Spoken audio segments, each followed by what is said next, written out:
Bom dia, irmãos, graça e paz no Senhor Jesus. Mais um domingo, estamos juntos aqui, eu e você na EBD. Que Deus esteja trabalhando na sua vida desde esse início, que você já possa estar descansando no Senhor, que sua casa esteja em paz, que estejamos aqui com os corações, antes de tudo, agradecidos pela semana que o Senhor nos deu. Lutas, mas vitórias, estamos aqui com saúde, vencendo, rompendo em fé. E isso é razão, amados, para termos um coração agradecido ao Senhor Jesus. E nós vamos compartilhar nessa manhã apenas um versículo da palavra que eu te convido a ler junto comigo, que é Romanos 10, apenas o versículo 17, nessa breve meditação. Romanos, capítulo 10, apenas o versículo 17, que diz assim: de sorte que a fé é pelo ouvir, e ouvir pela palavra de Deus. Vamos ler novamente? De sorte que a fé é pelo ouvir, e o ouvir pela palavra de Deus. Amém. Romanos 10, 17 diz que devemos ouvir a palavra de Deus, para crescermos na fé. E são inúmeros versículos da palavra que nos incentivam a lermos e meditarmos e crescermos na fé. Lucas 8:8 diz: para quem tem ouvidos para ouvir, ouça. Salmo 119, 103 diz: quão doces são as tuas palavras para o meu paladar, mais doces que o mel para a minha boca. Mas, irmãos, para ouvirmos a palavra de Deus, nós precisamos nos livrar de algumas atitudes, como, por exemplo, uma mente fechada. Não podemos ter uma mente fechada. Muitas vezes o medo, o orgulho ou a amargura nos impedem de ouvir Deus. Clamamos, pedimos, mas às vezes os nossos corações estão tão cheios de outras coisas, de outros sentimentos, que nos impedem desse momento de crescermos e de ouvirmos a voz do Senhor.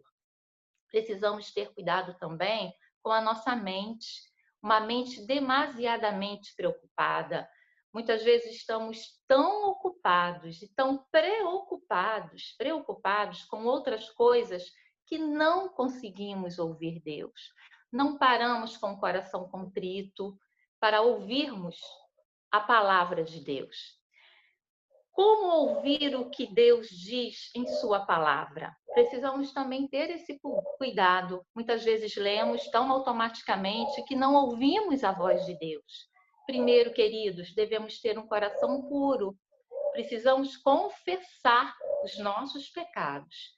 Precisamos confessar para ouvirmos a sua voz. Tiago 1:21 nos deixa isso muito claro. Ele diz: por isso, rejeitando toda a imundícia e acúmulo de malícia, recebei, de que forma, amados? Com mansidão a palavra em vós enxertada, a qual pode salvar as vossas almas. Então, que possamos a cada dia pedir perdão pelos nossos pecados, pedir ao Espírito Santo que nos aponte tudo que tem nos afastado dessa comunhão perfeita com o Senhor Jesus. E por último, irmãos, possamos estar agindo de acordo com a palavra, de acordo. Queridos, não podemos ser apenas ouvintes da palavra, precisamos ser praticantes da palavra para termos uma vida vitoriosa em Cristo Jesus.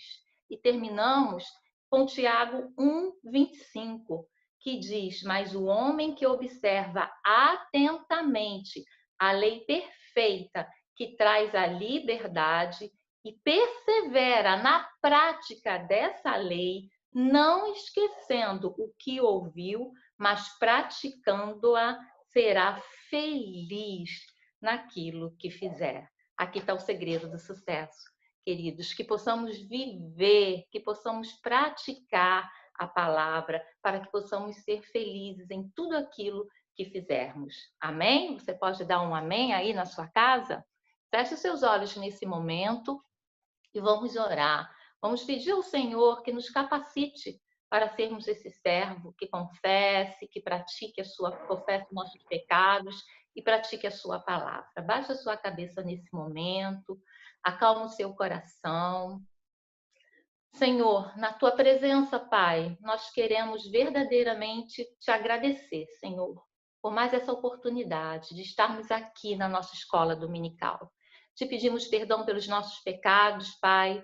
Pedimos, Senhor, que a nossa mente ela nunca seja cauterizada pelo pecado, pelas setas do inimigo, que possamos ter um coração quebrantado, um coração que chegue aos seus pés, que ajoelhe no teu altar e confesse e abandone os pecados para que possamos ter uma vida vitoriosa em Cristo Jesus, Pai. Nós queremos experiências contigo, nós queremos uma vida feliz aqui na terra e para isso, Senhor, nós precisamos ter essa comunhão perfeita contigo.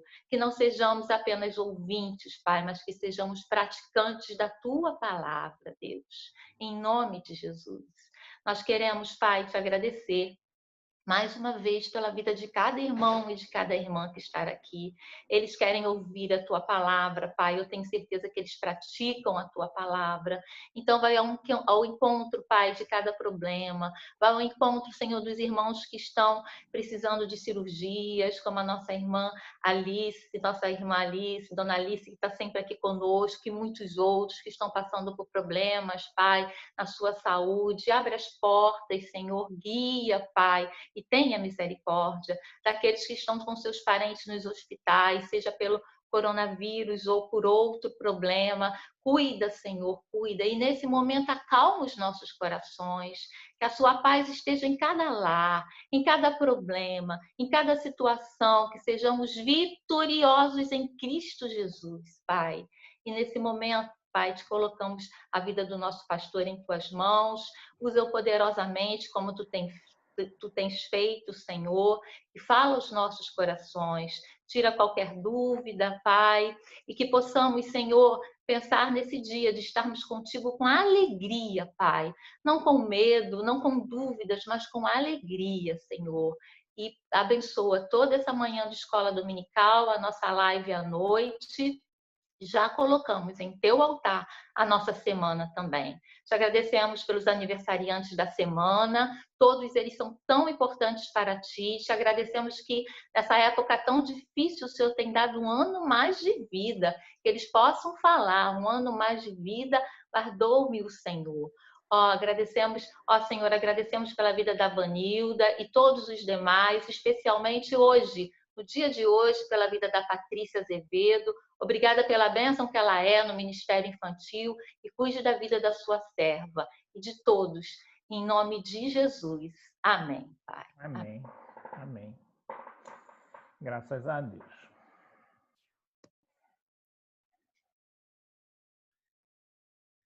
Graça e paz, queridos. Eu quero também, reforçando aqui a palavra do diácono Carlinhos, dizer aos irmãos também sobre alguns detalhes sobre a nossa volta aos cultos presenciais. Nós também queremos dizer a você, então, que estamos preparando a igreja para que possa oferecer segurança àqueles que sentirem de Deus para voltarem. Mas aqueles irmãos que não puderem voltar, você pode ficar tranquilo que nós vamos estar continuando a apresentar os nossos cultos também pela live, né? Então, você que por alguma razão não vai poder voltar agora, fique tranquilo que os cultos presenciais serão transmitidos pelas lives. Quero convidar você hoje à noite para participar do culto online. Terá a participação do pastor Oswaldo Lopes, né? Ele está aqui no Brasil, de férias, e ele vai estar sendo mensageiro de hoje à noite, né? Então, algumas pessoas aí poderão matar a saudade do pastor Oswaldo, né? Sempre é bom tê-lo aqui conosco. Nós também queremos deixar você avisado que nós tínhamos já agendado com o missionário Abdullah, o Conselho Missionário havia feito isso, né? E a Portas Abertas transferiu o DIP, o Dia da Igreja Perseguida, para o final de semana 12 e 13 de setembro, né? E o Abdullah, que é um ex-homem-bomba, né? Algumas pessoas da igreja que já tiveram a oportunidade de ouvir a mensagem de Deus através dele, o seu testemunho impactante, ele vai estar conosco nesse final de semana, né? No dia 12, sábado à noite, um culto online, né? Onde ele também estará falando sobre o seu testemunho. No dia 13, na parte da manhã, a escola bíblica será uma escola bíblica especial, né, onde ele também vai estar dando uma palavra. E à noite, no culto presencial, né, observando também o agendamento prévio, tudo, ele vai estar, então, pregando. Né? Então, 12 e 13 de setembro, né? Só para você ficar avisado já, para que você possa também está convidando outras pessoas para que possa ouvir o testemunho impactante do Abdullah. Sei que nem todo mundo vai poder assisti-lo presencialmente, mas online, então, você também poderá estar participando desse momento importante de nós vermos o poder de Deus na vida de uma pessoa islâmica, né, que estava pronto para matar e também ser morto através de uma bomba, mas que recebeu a voz direta de Deus, e você vai poder ouvir muito sobre isso no final de semana, 12 e 13 de setembro, ok? 12 e 13 de setembro. Então, eu estou compartilhando isso com vocês para que vocês não tem possam... como, Chus, pelo Zoom, não tem como mandar mensagem. Opa! Então, agora nós vamos começar, então, de onde nós paramos, a semana passada, mas eu quero antes estar ressaltando alguns fatos sobre o futuro, né? Porque nós estamos falando sobre o milênio. E o milênio é um assunto polêmico, né? Que traz muitas interpretações, como outros também assuntos que envolvem a escatologia. Então, eu quero deixar bem claro que nós, como crentes, precisamos entender que o milênio vai acontecer, porque a Bíblia relata sobre isso, né? Agora, existem algumas interpretações que envolvem o milênio, mas nós precisamos firmar, né, quando estudamos sobre a volta de Jesus, que é um assunto tão importante, que Jesus deu tanto destaque, que a Bíblia fala, né, profeticamente, exaustivamente. Nós precisamos ter algumas convicções que envolvem a questão da volta de Jesus, né? A primeira é que acontecerá o arrebatamento. Isso é inegociável para nós que acreditamos na Bíblia. Quem acredita de verdade na Bíblia precisa acreditar que o arrebatamento vai acontecer, ok? 1 Tessalonicenses 4:17 é um texto fundamental para isso, para que nós possamos firmar a nossa convicção e avisar também as pessoas sobre esse acontecimento futuro, né, que é o arrebatamento da igreja. E nós precisamos estar preparados para esse acontecimento marcante. Nós precisamos também entender que Jesus voltará, né, após a grande tribulação, todo olho verá, né? Apocalipse 1:7 também fundamenta essa verdade. É inegociável o arrebatamento e a volta de Jesus para aquelas pessoas que de verdade acreditam na palavra de Deus como regra de fé e prática e como um livro infalível e inspirado, né? Também nós precisamos entender isso, que Satanás será julgado e condenado, né? Apocalipse 20, de 1 a 10, fala isso, e esse é um princípio também inegociável dentro da escatologia, e se nós acreditarmos, então, na Bíblia, precisamos entender isso, que nós viveremos um tempo sem a presença e sem a influência do diabo, e que o diabo finalmente será jogado no lago de fogo, né, e a sua ação será extinta para sempre. Também nós precisamos entender, né, biblicamente, a Bíblia fala isso, que haverá um reino de paz e prosperidade, né? Isaías 11, de 1 a 10, fala isso, né? E haverá a ressurreição de todos os mortos, né? João capítulo 5, 28 e 29, Jesus fala de que haverá um dia em que ele bradará a sua voz de autoridade, a sua voz de comando, e os que estiverem morrido, eles ressuscitarão, né? Os crentes em Jesus no arrebatamento da igreja e os incrédulos após o milênio no julgamento do grande trono branco, ok? Então, isso aqui é inegociável. Nós precisamos crer nessas verdades aqui. As outras coisas que nós conversamos têm interpretações, mas isso que eu estou colocando para vocês agora é inegociável. Acontecerá o arrebatamento, Jesus voltará, Satanás será julgado e condenado, haverá um reino de paz e prosperidade e haverá a ressurreição de todos os mortos, né? E aí, logo após isso, será inaugurado o estado eterno, não é? Onde as pessoas estarão indo para o lago de fogo, né? Ou estarão indo para o novo céu e para a nova terra, tá bom? Esses são fatos inegociáveis. Então, agora nós podemos começar a falar do milênio. Demos uma palhinha a semana passada, mas eu quero ler contigo aqui o texto de Apocalipse no capítulo 20, do verso 1 ao verso 6, que diz: Então vi descer do céu um anjo, tinha na mão a chave do abismo e uma grande corrente. Ele segurou o dragão, a antiga serpente que é o diabo, Satanás, e o prendeu por 1000 anos. Lançou-o no abismo, fechou-o e pôs selo sobre ele, para que não mais enganasse as nações, até que se completasse 1000 anos. Depois disso, é necessário que ele seja solto. Vi também tronos, e nestes sentaram-se aqueles às quais foi dada a autoridade de julgar.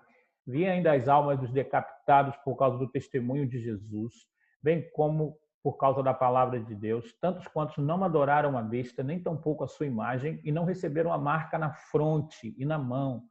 Viveram e reinaram com Cristo durante 1000 anos. Os restantes dos mortos não reviveram até que se completassem os 1000 anos. Esta é a primeira ressurreição. Bem-aventurado e santo é aquele que tem parte na primeira ressurreição. Sobre estes, a segunda morte não tem autoridade. Pelo contrário, serão sacerdotes de Deus e de Cristo e reinarão com ele 1000 anos. Apocalipse capítulo 20, verso de 1 a 6. Então, esse texto é um texto clássico que fala do milênio, né? E ele pode ser interpretado, né, de algumas maneiras. E tem gente, então, que prefere interpretar Apocalipse capítulo 20, do verso 1 ao 6, de uma forma literal.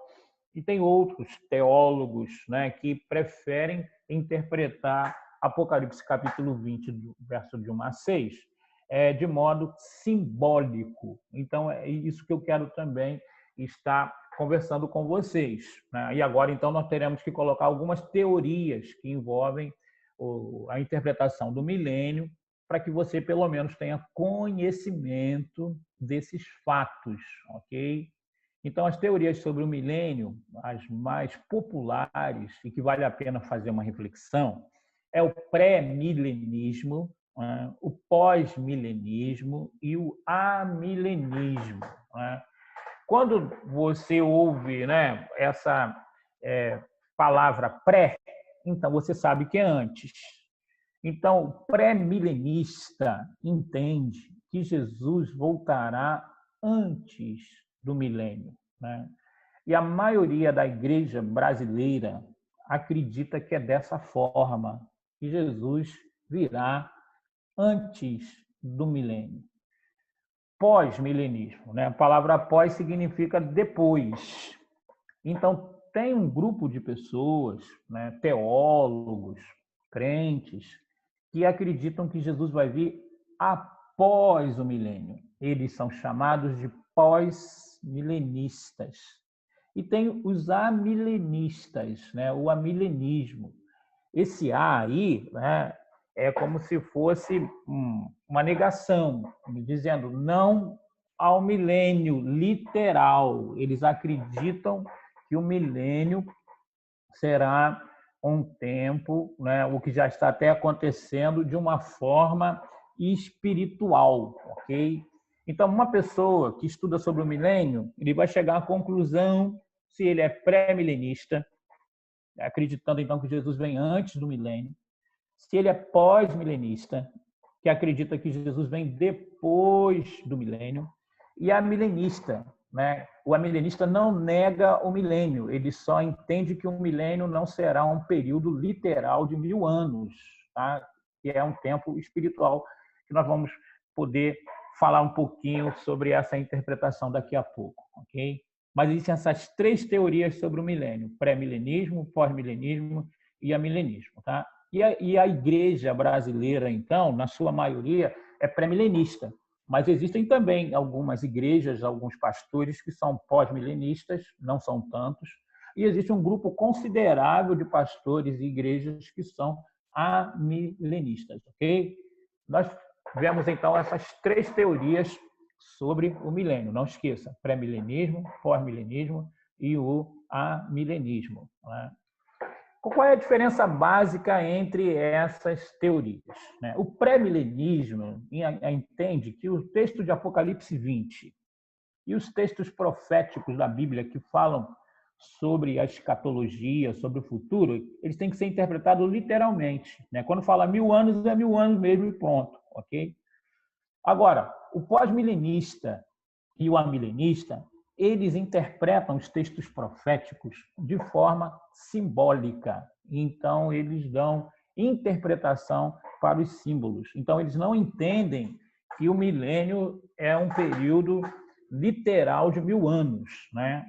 Então, a diferença é essa. Quem é pré-milenista entende que as passagens que falam em relação ao futuro precisam ser interpretadas literalmente. Se é 1000, é 1000.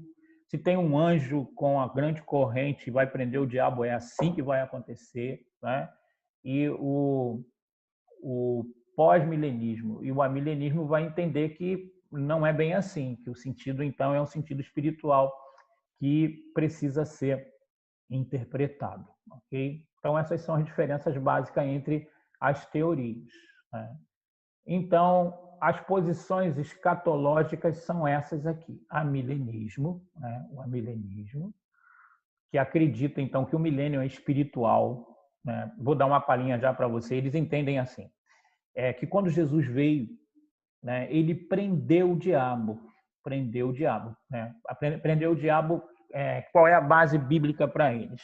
Naquele texto de Marcos, no capítulo 3, do verso 27 ao 29, quando fala que para entrar na casa do valente precisa primeiro amarrar o valente. E eles entendem, então, interpretam que quando Jesus veio, Jesus prendeu o diabo, que o diabo está preso, E que o milênio, então, começou após a glorificação de Jesus, né? E todas as pessoas que morrem governam com Jesus, né? E estão aguardando, então, o momento do arrebatamento para que possa depois ser estabelecido o milênio, ok? Então, o amilenista pensa assim, nós vamos ver daqui a pouco com mais detalhes.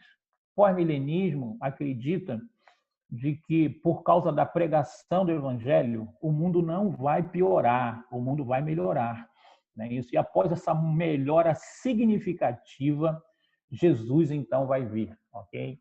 Então, eles entendem, então, de que nós estamos caminhando, né, para um momento de uma cristianização, né, mundial, onde o evangelho vai ser pregado, e mesmo aquelas pessoas que não aceitarem Jesus como Salvador ficarão muito influenciadas pela verdade da palavra. O mundo vai melhorar, e quando o mundo melhorar, né, então Jesus vai voltar, né? E aí, então, por isso eles são chamados de pós-milenistas. E o pré-milenismo, né, que acredita que Jesus vem antes do milênio, né, ele é subdividido. Tem o pré-milenista histórico, né? Por que eles são chamados de histórico? Porque os primeiros pré-milenistas pensavam que estavam vivendo a grande tribulação, quando os imperadores romanos impunham uma perseguição muito grande contra a igreja, né, querendo exterminá-la. Então, esse pré-milenismo histórico, ele também é conhecido como pós-tribulacionista. O pré-milenista histórico acredita de que Jesus vem antes do milênio, depois da tribulação, né? Jesus vem antes do milênio, depois da tribulação. eles são pré-milenistas pós-tribulacionistas, ok? São pré-milenistas pós-tribulacionistas. Tem o mesotribulacionista, né, que acredita de que o arrebatamento da igreja vai acontecer no meio da tribulação, ok? No meio da tribulação. Nós vamos ver alguns gráficos e você vai poder entender isso melhor daqui a pouco. E tem o pré-milenista dispensacionalista, né? Que é subdividido também. É o parcialista, né? Que acredita que haverá vários arrebatamentos durante a grande tribulação. O pré-ira, que acredita que Jesus vai vir um pouco depois da metade da grande tribulação, né? E o pré-tribulacionista, que acredita que Jesus vai vir antes do milênio, antes da grande tribulação, que é a maioria do posicionamento da igreja brasileira, ok? Então, só para você ter uma ideia, então, olha só como existem várias interpretações que envolvem o milênio, né? E aí, por isso que eu quero ir devagar aqui, para que você possa ter a oportunidade de entender isso, compartilhar também com as pessoas, ok? Então, nós estamos vendo que existem essas posições escatológicas. Resumindo, é assim: o amilenismo entende de que o milênio é espiritual. E quem morre, então, agora em Cristo Jesus, começa a reinar já com Jesus. E desde que Jesus ressuscitou e voltou para o céu, o milênio espiritual começou. Começou com a ida de Jesus para o céu e vai terminar no arrebatamento da igreja, ok? O pós-milenismo, então, acredita que Jesus vai vir após o mundo melhorar, porque o evangelho vai ser pregado e o mundo não vai piorar, o mundo vai melhorar, ok? O pré-milenismo acredita, então, né, de que Jesus vem antes do milênio e tem esses posicionamentos aqui. Jesus vem antes do milênio, se você for pré-milenista pós-tribulacionista, vem antes do milênio, depois da grande tribulação. Se você é mesotribulacionista, você entende que Jesus vai vir no meio da tribulação. O dispensacionalista pode ser dividido, né, no parcialista, que vai acreditar que haverá vários arrebatamentos, no pré-ira, que acredita, então, que Jesus vai vir um pouco depois da metade da grande tribulação, no toque da sétima trombeta, e o pré-tribulacionista, que acredita que Jesus vai vir antes da grande tribulação, ok? Só para você ter conhecimento. Se você achar essa parte aqui um pouquinho complicada e não conseguir entender tudo, não tem importância, ok? O que você precisa saber é que esses posicionamentos existem. E você lendo um artigo na internet, lendo um livro sobre segunda vinda, talvez você vai ter a oportunidade de se confrontar com esses termos. Aí você já vai saber mais ou menos o que significa cada um deles, ok? Então, eu quero dizer a você de que a posição geral assim dos crentes brasileiros em geral é o pré-milenismo, né? Todo mundo acredita que Jesus vai vir antes do milênio, ok? O pós-milenismo ele é bem popular, porque ele não tem muita base bíblica, porque a Bíblia fala de que as coisas, de vez de melhorar, elas vão piorar, porque o amor de muitos vai se esfriar, né, por causa da iniquidade, entre outros textos.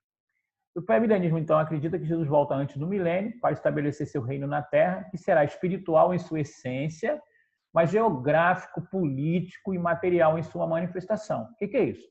Jesus vai voltar, né, e vai ser um impacto tremendo. Falamos da guerra do Armagedon, né, com muita manifestação sobrenatural, mas que a capital, então, do mundo se tornará Jerusalém, né? E que haverá, então, a possibilidade de trabalho, desenvolvimento econômico, né, de desenvolvimento de famílias, né, durante o milênio, ok? Então, é basicamente isso aqui, ó. Deixa eu colocar aqui para você entender. Tem a grande tribulação, não é isso? A grande tribulação, e Jesus ele vem, então, antes do milênio, tá? Por isso que o nome é pré-milenismo, ok? Pré-milenismo. Esse posicionamento aqui de Jesus vir antes do milênio também é colocado aqui, ó, antes da grande tribulação. Nós vamos ver um pouquinho mais à frente. Mas todo mundo que é pré-milenista acredita que Jesus vem antes do milênio, tá bom?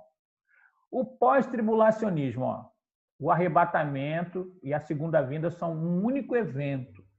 separado apenas por momento, não por anos, né? O pós-tribulacionista acredita de que a igreja passa pela grande tribulação. No final dela, Jesus vem, leva os santos para se encontrar nas nuvens e não demora nada nas nuvens, volta logo para estabelecer o milênio, ok? Então, quando você vê essa igrejinha aqui que eu coloquei aqui, é para dizer, então, que nós estamos na era da igreja, né? No tempo da graça. Mas esse tempo da graça vai terminar, não é isso? Quando o tempo da graça terminar, começa a grande tribulação, que é esse foguinho aqui que você está vendo aqui embaixo, ok? Só que esse período da grande tribulação, ele é um período de 7 anos. Você pode perceber que tem um foguinho aqui e um fogão aqui do lado, não é isso? Esse foguinho aqui é para dizer que é a primeira parte da grande tribulação, tá? Que não haverá, assim, tanto sofrimento ainda, porque o anticristo vai enganar as pessoas. Na segunda parte da grande tribulação, aí que o bicho pega mesmo, né? Que as coisas vão acontecer. Por isso o foguinho e o fogão ali, ok? No final da grande tribulação, Jesus volta até as nuvens e acontece o arrebatamento da igreja, tá bom? E depois disso, então, vem o milênio. Esse posicionamento aqui, né? Ó, igreja é a era da igreja, é o tempo que nós estamos vivendo. Aí vai começar a grande tribulação. Depois da grande tribulação, Jesus, então, vai arrebatar a igreja, né? E depois, então, começa o milênio. Esse aí é o pós-tribulacionista, ok? O mesotribulacionista acredita que o arrebatamento ocorre na metade da grande tribulação, ok? Até divide, né? Chama a primeira parte da grande tribulação de tribulação. E a segunda parte chama de grande tribulação. O texto clássico para quem pensa no mesotribulacionismo como possibilidade é 1 Coríntios capítulo 15, versículo 52, que vai falar que o arrebatamento acontecerá no toque da última trombeta. Aí interpreta a última trombeta como 7ª trombeta, né? E aí, cronologicamente, pelo Apocalipse, se entende que a 7ª trombeta será tocada no meio da grande tribulação, ok? Então, pensa assim dessa forma, ó. A igreja, a tribulação, que é os primeiros 3 anos e meio, né? No meio dessa tribulação, Jesus arrebata a igreja, começa a segunda parte da grande tribulação, onde as coisas ficam mais intensas, né? E no final da grande tribulação, Jesus volta com os santos, né? Para estabelecer, então, o milênio, ok? Isso aí é o mesotribulacionista.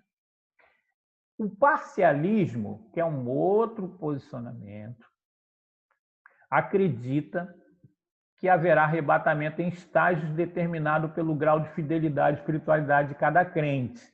Eles entendem assim, que durante a grande tribulação haverá, então, vários arrebatamentos, né? E aí, esse posicionamento aqui não tem muita base bíblica não, tá? Mas tem gente que pensa desse jeito. O arrebatamento não será um evento só, será vários eventos, ok? Então, isso aí seria o parcialismo, ok? E o mais popular, que a maioria de vocês que estão conectados aqui no Zoom, na Escola Bíblica Dominical, acredita, é esse daqui, é o pré-tribulacionismo. Que o arrebatamento e segunda vinda são eventos relacionados, mas distintos, separados por 7 anos. O arrebatamento acontece, aí vem a grande tribulação, depois de 7 anos, então, a manifestação de Jesus, onde todo olho verá, acontece. Esse posicionamento aqui é o posicionamento da maioria dos crentes no Brasil, ok? A era da igreja, que é o tempo da graça, né? E aí, então, no final do tempo da graça, Jesus arrebata a igreja, né? Aí vem, então, a tribulação, né? Dividida em 2 períodos, o primeiro período mais brando, o segundo período muito sério, mas que é um tempo, então, onde Deus vai trabalhar com os judeus e com os gentios também, que não aceitaram a Jesus como Salvador. No final da grande tribulação, Jesus volta, né, para estabelecer, então, o milênio, ok? Esse posicionamento do pré-tribulacionismo é o posicionamento da maioria dos crentes no Brasil. Então, a maioria de vocês, mesmo não sabendo antes, né, vocês têm uma posição escatológica. A posição escatológica de vocês é pré-milenismo. Vocês acreditam que Jesus vem antes do milênio e antes da grande tribulação, ok? E aí, quem é adepto dessa posição é chamada de pré-milenista, pré-tribulacionista, né? Popularmente é chamado de pré-pré. Por quê? Acredita que Jesus vem antes do milênio e antes da grande tribulação, ok? Então, isso aqui é só para você ter uma visão geral, né? São teorias que envolvem o futuro. Aí eu posso dizer para você assim que o pós-milenismo hoje ele não é considerado como uma teoria segura, né? Porque ele afirma que o mundo não está piorando, está melhorando, né? E então ele não é considerado uma teoria segura. E o amilenismo, né? Ele acredita que não haverá um reino material, geográfico e político de Jesus sobre a Terra, né? Que a volta de Jesus acontecerá depois de um breve período de apostasia e sofrimento, né? E que acontecerá, então, a tribulação, né? Ele não divide na questão dos 7 anos, e no final, né, disso, Jesus volta, e não existe, então, um milênio literal, ok? Falei aqui do pós-milenismo, né, que eles acreditam que o mundo vai melhorando, melhorando, melhorando, e esse posicionamento também não é popular, não, ok? Porque não tem muita base bíblica para ele, tá? Então, seria basicamente isso aqui para que vocês possam ter uma ideia, né, de como as pessoas interpretam o milênio. Não sei se há perguntas, Miliane, até aí. Não, estão todos muito quietinhos, mas você sabe que você faz essa pergunta e aí desencadeia o processo, né? Não tem importância, mas é só para que a gente possa passar, então, para uma outra fase, né? Então, alguém quer perguntar alguma coisa, gente? Está na hora. Então, só para você entender, a maioria de nós somos pré-milenista, acreditamos que Jesus vem antes do milênio e antes da grande tribulação, ok? A maioria é isso aí, com uma variação ou outra que acredita que vem no meio da tribulação e tal, mas pode ser que tenha algumas pessoas aqui que acreditam que Jesus vem depois da grande tribulação, por exemplo. Pastor, eu vou fazer uma pergunta, aproveitar, né, que o chat está calmo. Tem alguma... Porque, por exemplo, eu sempre vi isso muito mais como uma questão de fórum íntimo do que uma questão doutrinária. Eu nunca percebi claramente uma relação doutrinária com a defesa. Existe essa relação doutrinária? Então, Milene, existe a relação doutrinária, sim, né? Por causa de textos bíblicos que são interpretados. Tem instituições, tem igrejas, de que não admitem que os seus membros pensem diferente daquilo que a igreja determina. A nossa denominação, por exemplo, não impõe isso. Mas a Igreja Batista Regular, por exemplo, ela impõe que todos os membros dela sejam pré-milenistas, pré-tribulacionistas. O Seminário Palavra da Vida impõe, né, na primeira aula dos alunos, que eles sejam pré-milenistas, pré-tribulacionistas, entendeu? Entendi. É uma imposição. Quem não tiver esse posicionamento, é aconselhado a não estudar lá, Entendi. porque essa vai ser a visão. Palavra da Vida é o de Atibaia, no caso. De Atibaia, isso, que é um ótimo seminário. Não eu conheço. Ai, desculpa. Mas ele tem essa condição, né? Por exemplo, assim, tem muita gente aqui que está me ouvindo aqui, e aí ouve bastante, e vale a pena muito ouvir, o Augusto Nicodemos e o Hernandes Dias Lopes, né? Eles são bastante reconhecidos e eles acreditam no amilenismo, né? Eles acreditam que o milênio não deve ser interpretado de forma literal, né? Então, aí eles... Mas essa não é presbiteriana, por exemplo? Muitos presbiterianos são amilenistas. Muitos presbiterianos são amilenistas, até porque, né, a cabeça pensante que hoje, né, Augusto Nicodemos, por exemplo, e também o Hernandes Dias Lopes, eles exercem uma influência e eles defendem, então, esse tipo de posicionamento. quero também dizer para você que isso de forma nenhuma os desmerecem, né? Eles têm toda a liberdade para isso, porque não estão sozinhos no mundo, não, né? E tem até alguns pastores, por exemplo, inclusive congregacionais, que eles são amilenistas. Não é o meu caso, mas tem bastante pastores congregacionais que são bons pastores e eles são amilenistas, né? Então, só para você ter uma ideia geral de que é um assunto de que eles relacionam com a questão de doutrina também, ok? Tem uns até que fazem uma defesa bem assim empolgada, né? Os pré-milenistas também geralmente não aceitam um outro tipo de posicionamento.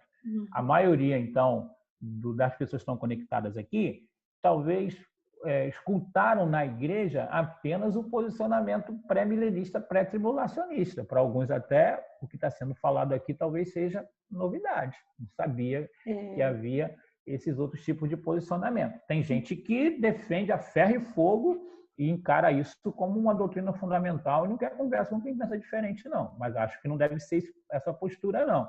Porque são fatos que envolvem o futuro e a Bíblia ela não é clara completamente a respeito dessas situações futuras no todo, né? São profecias e elas precisam ser discernidas. Mas a gente entende assim de que o pré-milenismo, pré-tribulacionista, né, com as suas variações, é mais aceitável de acordo com aquilo que a Bíblia afirma.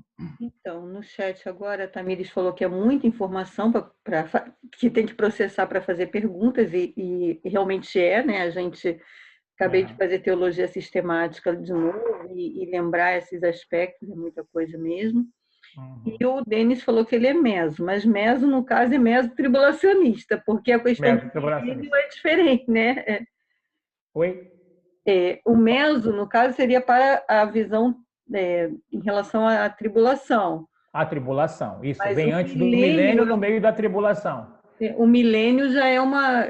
assim, porque na minha percepção, e aí talvez eu esteja até falando no sentido de, né, levar essa reflexão também para os membros que estão assistindo, porque na minha percepção, pastor, as duas teorias que mais geram dúvidas ou que mais geram possibilidades de afinidade seria realmente a pré-milenista, né, entender o milênio como literal, embora seja difícil às vezes a gente encaixar naquilo que a gente conhece do mundo, e aí eu queria pedir, eu sei que você deve estar querendo avançar aí, mas só entender, na sua percepção, esse mundo em que a gente está, ele vai sofrer alguma modificação para que o milênio se estabeleça aqui, ou o milênio é uma consequência, vai direto do jeito que está hoje? Isso mesmo, então. Nós vamos ver um pouquinho mais na frente de que haverá uma restauração, mas que não será ainda o novo céu e a nova terra. Mas que, porque na grande tribulação, o mundo vai ser muito atingido, né? Vai morrer muita gente, as águas serão atingidas tanto dos rios quanto dos mares, né? Haverá muitas queimadas, enfim, o sistema ecológico do mundo será fortemente abalado.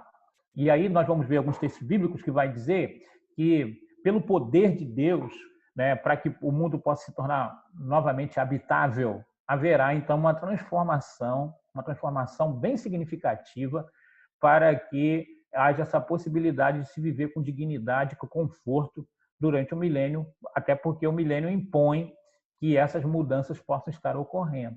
Mas a gente vai ver isso um pouquinho mais à frente. Mas uma última pergunta. Não, deixa eu só pontuar um negócio. Quanto o que a Tamires falou, é verdade. É muita informação. Mas aí está sendo gravado, né? Então vocês podem depois, com calma, durante a semana, né?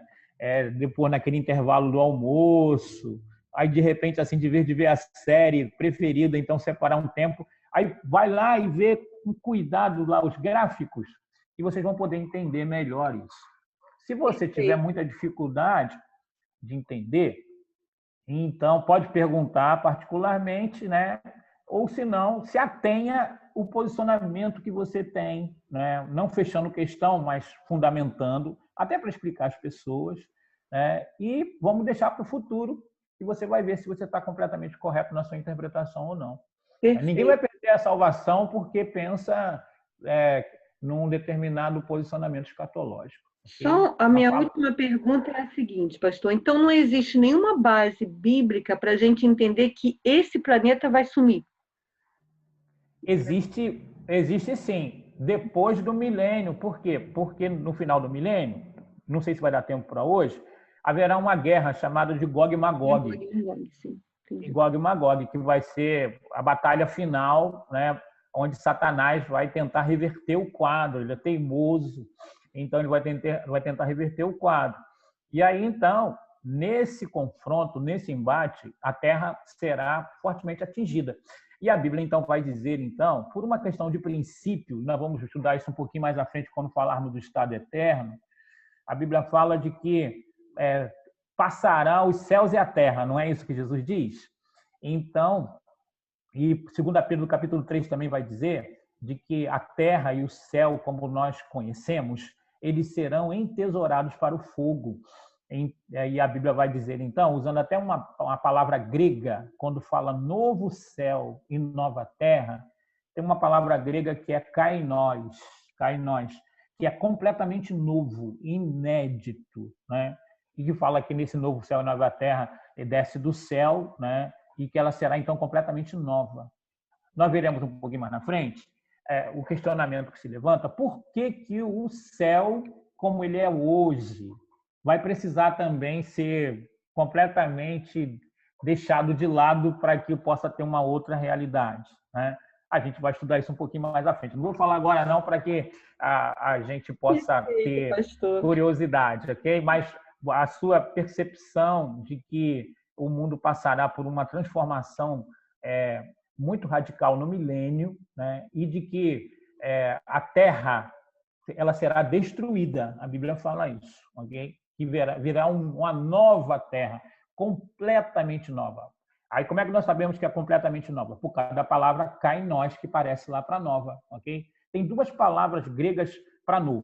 Neos, que significa reformado, reconstruído, né?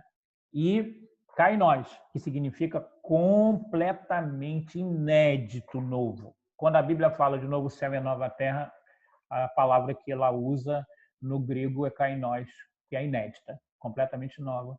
Então, por isso a gente entende isso. Aí fica essa pergunta no ar, que eu vou dar a resposta depois, quando falarmos do estado eterno. Por que a Terra a gente sabe, porque ela é corrompida, né? E por que o céu também precisará ser descartado para que possa se ter um novo céu? Então a gente guarda isso um pouquinho mais para frente. Tem mais pergunta aí, não, né?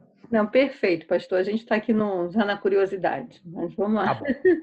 Ah, joia. Mas são assuntos realmente assim, às vezes nós não atentarmos por um estudo sistemático da escatologia, que levanta realmente dúvidas, mas tem muito mais respostas do que a gente imagina. Não tem todas as respostas, mas tem muito mais respostas do que a gente imagina.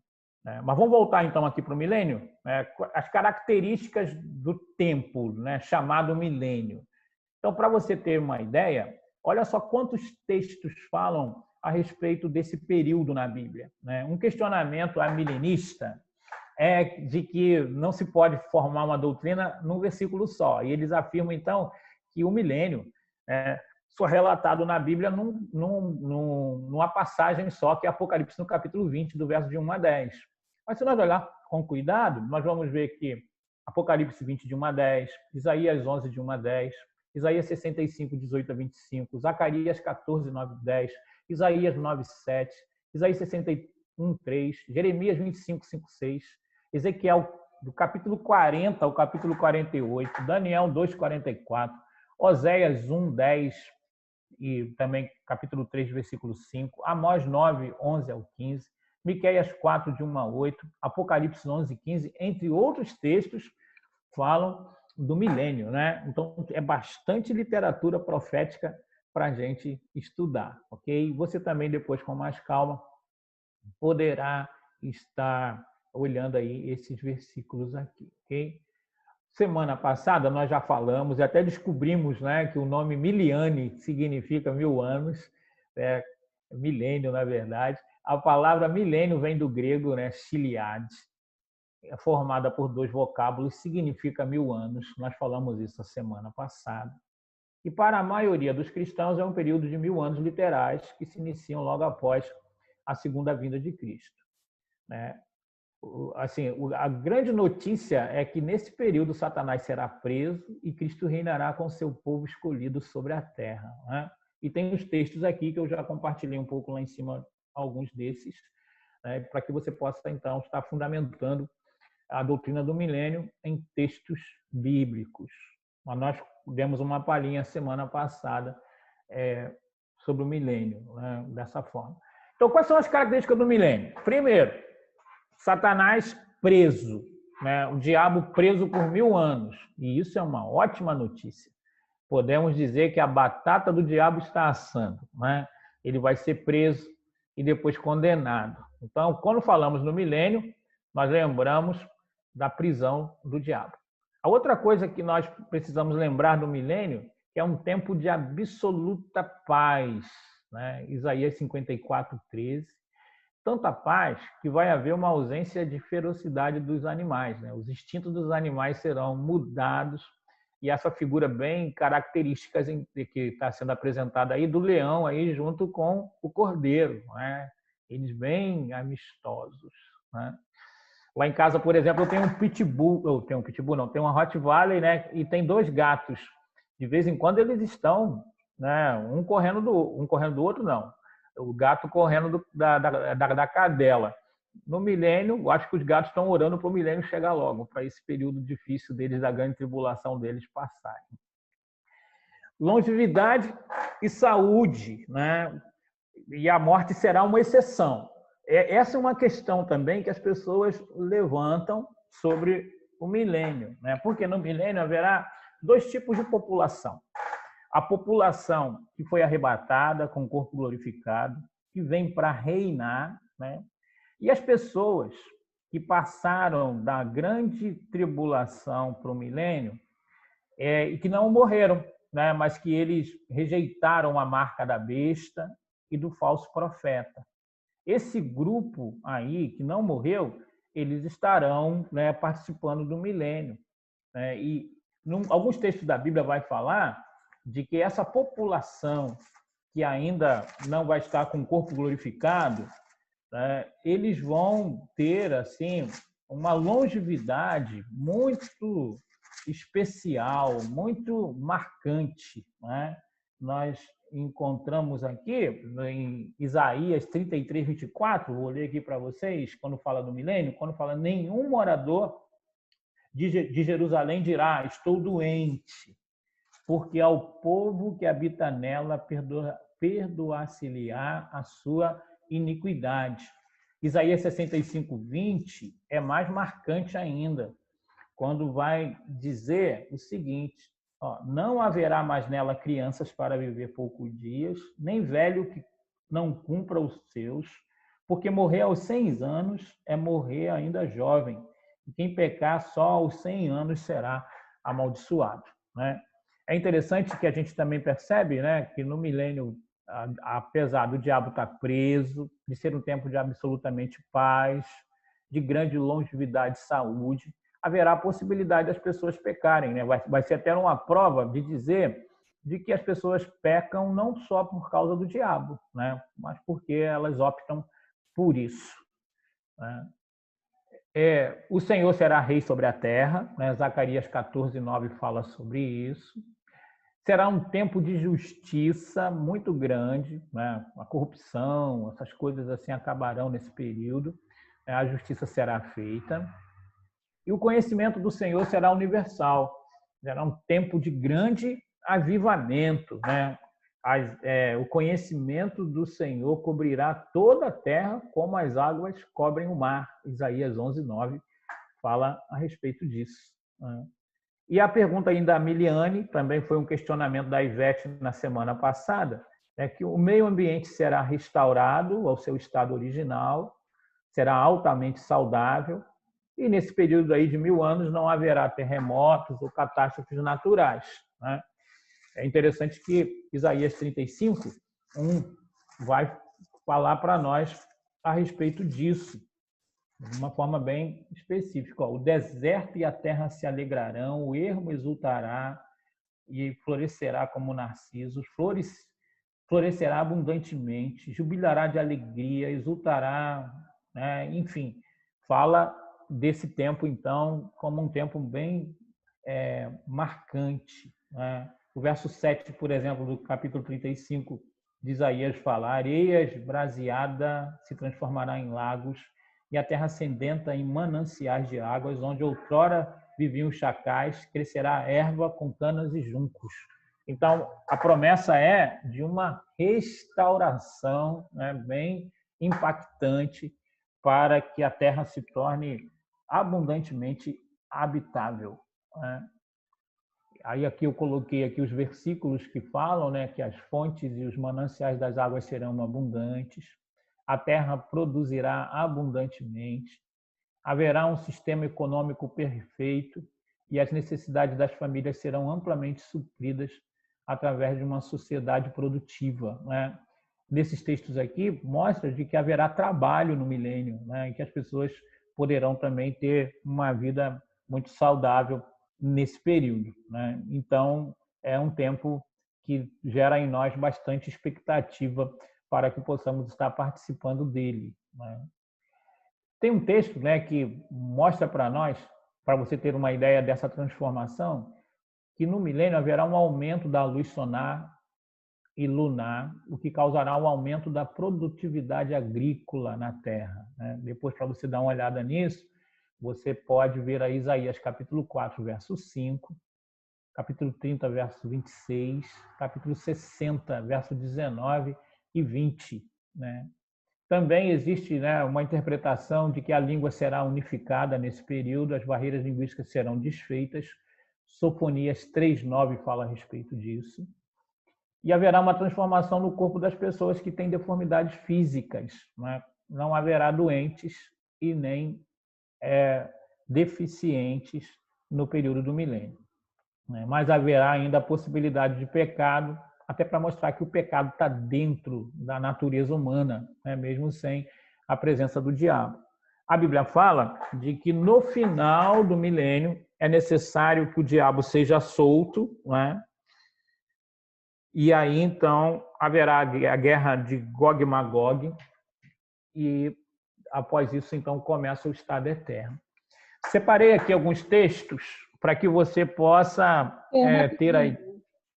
Pode falar. E na pergunta da Catilene aqui, então não poderíamos entender que essa já é a terra totalmente restituída, a nova terra totalmente restaurada? Claro, não. Essa terra completamente restaurada é após o capítulo 20, né? O capítulo 21, quando fala do novo céu e a nova terra, é o estado eterno, depois da ressurreição também dos incrédulos, para que eles sejam lançados no lago de fogo, né? E nós possamos viver no novo céu e a nova terra. Completamente transformado é o novo céu e a nova terra, né?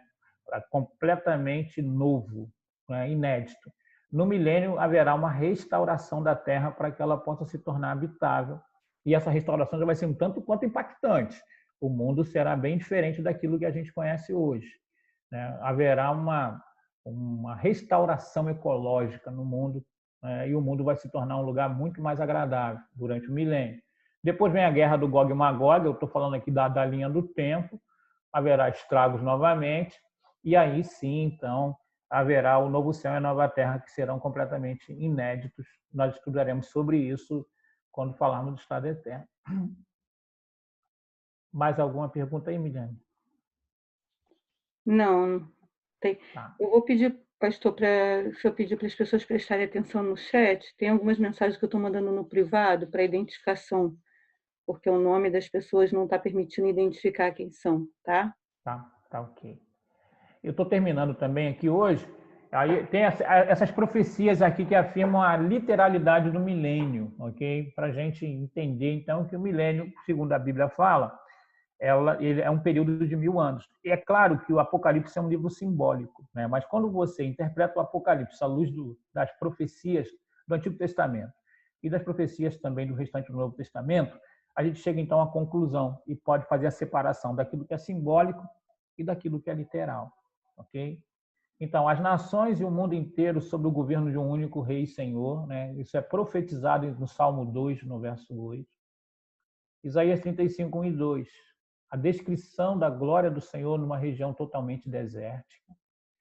Zacarias 8, de 1 a 9. Descrição do cotidiano da capital do mundo, né? No milênio, que vai ser Jerusalém.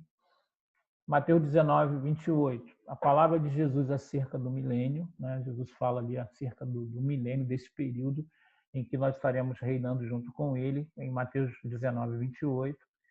Atos 15, do verso 16 a 18, é a aplicação da profecia de Amós 9, de 1 a 11 e 12, que fala da restauração do tabernáculo de Davi, a restauração de todas as coisas, né, que deve ser aplicada, então, para o período do milênio, né, que é colocado em Apocalipse no capítulo 20.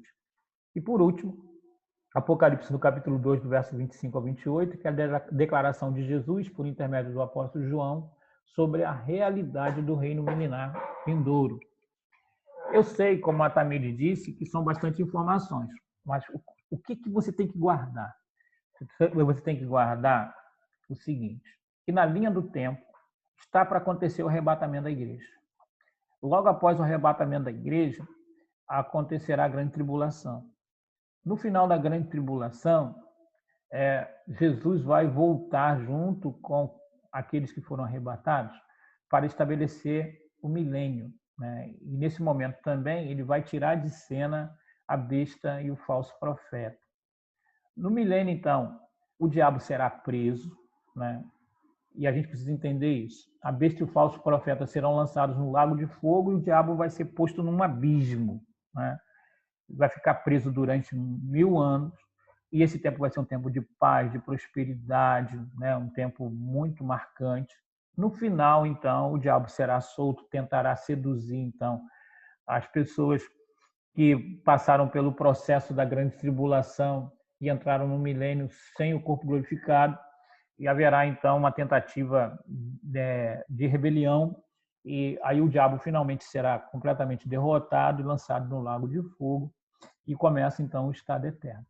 Isso é fundamental para a gente saber.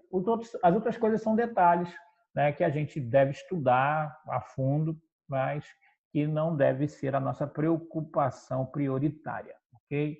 Semana que vem nós vamos falar, então, sobre Gog e Magog, que é esse evento final, né, onde Satanás é destruído, né, e colocado no lago de fogo. E começaremos a falar do novo céu e da nova terra, que tem bastante pano para manga, porque tem o julgamento do grande trono branco, né, que também é um assunto bastante empolgante e que precisa da nossa atenção para entender bem. Ok? Vou tentar fazer a semana que vem uma linha do tempo para que você possa, mais uma vez, guardar aquilo que é fundamental e aquilo que você pode saber para que você possa estar mais fundamentado para ajudar as pessoas a conhecer esse importante assunto. Ok? Tem mais alguma pergunta, Miliane? Não, pastor, só tem o pessoal realmente falando que a aula foi sensacional, que muito esclarecedor. A gente agradece mais uma vez aí a sua instrumentalidade didática. Eu entendo, pastor, que talvez uma boa parte da confusão que se faz é exatamente quando você fala que Hollywood pega alguns desses fatos e transforma em filme.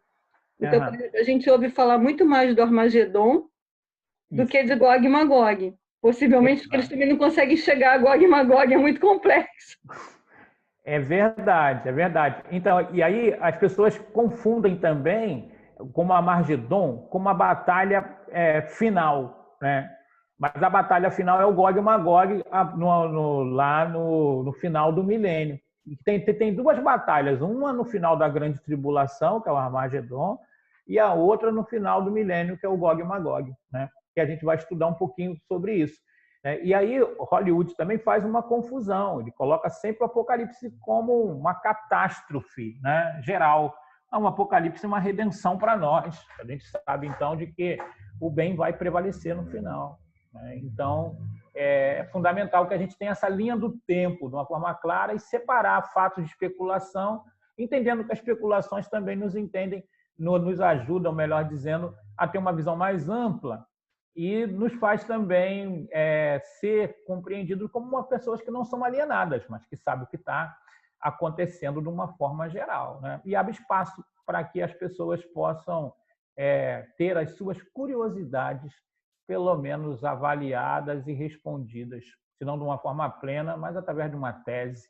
Então, vale muito a pena conhecer esse assunto de uma forma profunda. Ok? Para mim, também tem sido uma experiência muito boa de estar aqui com vocês, né, nesse período aí de pandemia, aprofundando esse assunto, né? Deus abençoe a todos vocês. Vamos orar, então?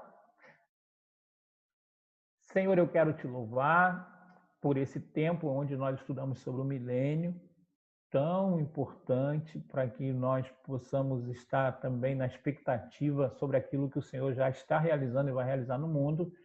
Muito bom saber de que o controle da história está nas tuas mãos e que tem muita coisa boa reservada para aqueles que te servem. Continua, Deus, a aguçar esse desejo de se preparar, de se aprofundar em relação à volta de Jesus, que é um acontecimento tão importante que o Novo Testamento e a Bíblia no todo dá uma ênfase tão grande.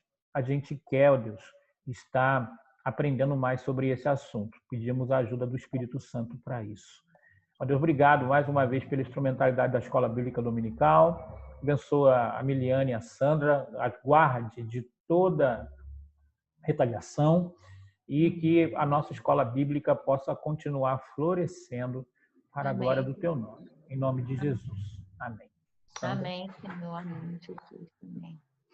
Amém, irmãos? Obrigada, pastor. Deus o abençoe poderosamente. Que bom. Que manhã de EBD maravilhosa, como muitos escreveram aí no chat, realmente esclarecedora e edificante demais. Deus abençoe sua vida, pastor. Amém. E queremos agradecer muito, muito a sua presença, você que tem aqui todos os domingos, os irmãos têm sido tão pontuais. Muito obrigada. Deus abençoe nossos irmãos, nossos visitantes que já fazem parte do nosso convívio. Poxa, muito obrigada, irmãos. Precisamos de vocês aqui para que sejam realizadas as nossas EBDs e contamos com a tua presença. Até o próximo domingo, eu e você, juntos na EBD, e também convidamos a todos para a nossa live. Hoje, às 19 horas, irmãos, nós temos a nossa live. Você também é nosso convidado, os nossos visitantes. Temos, como o pastor falou, a presença do pastor Oswaldo, mas todos os domingos às 19 horas, às terças-feiras também às 19 horas. Esteja conosco também para momentos edificantes. Então, até o próximo domingo. Deus abençoe a sua vida, Deus abençoe a sua semana. Miliane, agora para o nosso momento de confraternização. Beijos, queridos. Tenham uma semana abençoada. Antes eu vou... Pastor, parece que você ia fazer uma propaganda do seminário, certo? Isso, é verdade. As aulas do seminário, né, Teológico Nacional Antioquia voltarão na próxima quinta-feira. Né? Na próxima quinta-feira, nós teremos aulas de hermenêutica, né, que é a arte de interpretar a Bíblia. Nós teremos também aulas de Pentateuco, né, que são os 5 primeiros livros da Bíblia. E teremos também teologia sistemática, pneumatologia, que é o estudo do Espírito Santo, e eclesiologia, que é o estudo da igreja. Eu estarei ministrando as aulas de hermenêutica. Né? O meu genro, Mateus, ele vai estar ministrando as aulas de teologia sistemática, né? Que é pneumatologia e eclesiologia. E o pastor Jonatas vai estar ministrando as aulas de Pentateuco. Né? Então, se você tiver interesse em fazer ou as 3 ou algumas dessas matérias, pode entrar em contato com a Miliane mesmo, com a Maribel ou com o pastor Jonatas, e eles estarão orientando vocês. Começa na próxima quinta-feira, o segundo semestre, a partir das 19 horas, ok? Com 2 aulas e mais uma aula na sexta-feira. Então, você está sendo aí convocado aí para aperfeiçoar os seus conhecimentos bíblicos através do seminário passado, né? A Miliane e o Jonatas deram boas aulas. A gente quer dar para você essa oportunidade de você crescer aí na graça e no conhecimento do nosso Senhor e Salvador Jesus Cristo. Quero também fazer mais uma propaganda. Na quarta-feira, dia 19, haverá uma live da União das Igrejas Congregacionais do Brasil comemorando os 165 anos do congregacionalismo no Brasil, né? O pastor Aurivan vai estar trazendo para nós a mensagem, né? Então você vai poder também estar se deliciando, né? E conhecendo um pouquinho mais da história, belíssima história dos congregacionais no Brasil, ok? Na próxima quarta-feira, 19 horas, pelo YouTube, né? Nós depois estaremos dando para vocês o link para que vocês possam ficar ligados. Próxima quarta-feira, 19 horas, haverá então a live dos 165 anos do congregacionalismo no Brasil. Deus abençoe a todos aí. Vai lá, Miliana. Então, pessoal, agora o nosso momento de confraternização aí, tá? Que a gente possa ter um domingo abençoado. Obrigada pela presença de vocês. E não deixem de observar o Seraías, por favor. Com o Varonil. Cadê o Varonil? Vai, Seraías. O informativo da União de Homens. Não deixem de assinar o Varonil, de falar com o irmão Seraías a respeito do jornal. Tá? Obrigada, Seraías. Hoje é aniversário da Patrícia Azevedo. Parabéns, Pati, que o Senhor abençoe e guarde a sua vida, a sua família. Vanilda também, amada irmã. Tá? Rose e Tamira estão do lado uma da outra para não perder o hábito.